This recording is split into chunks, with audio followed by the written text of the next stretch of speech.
Shall we talk, Aitor, about Brentford or about Adam Forshaw first? What do you prefer? Doesn't matter. I think I can speak about both of them. Adam Forshaw then, who's arrived obviously this week. What's he going to bring to your squad? Good, and the first thing is a good player, good lad. He's the same profile that I want in my players. He's similar than Clayton or Ledbetter.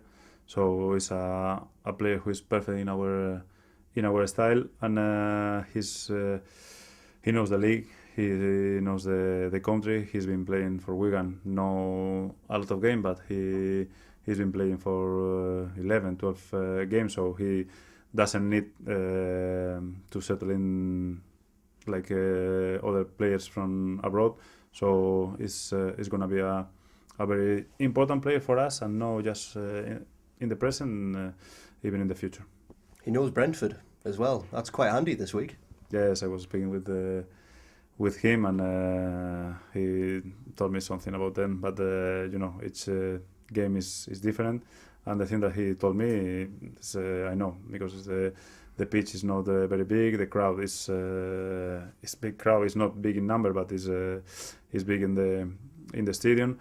So it's gonna be a very difficult game again, and a team which at the beginning of the season could be a surprise for everybody, but now it's not a surprise. Are you slightly surprised though, bearing in mind the game at the Riverside? I know obviously they've played a lot of other games, but bearing that in mind, are you still surprised to see them up there?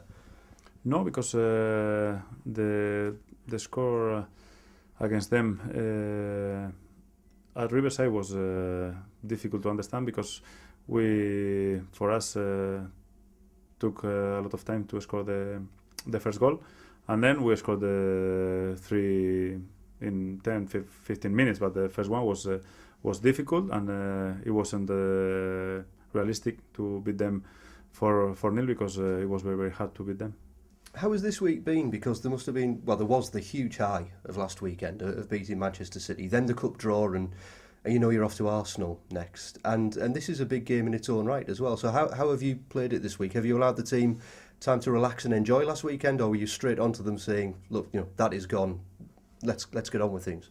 No, it was good for me, because I didn't need to tell them anything, because from Tuesday at 10:30 on the pitch they were thinking about the Brentford game. I didn't hear anybody speaking about the Man City game or about the Arsenal game. All of them were training, thinking about the Brentford game, and for me it was a surprise and a very good thing.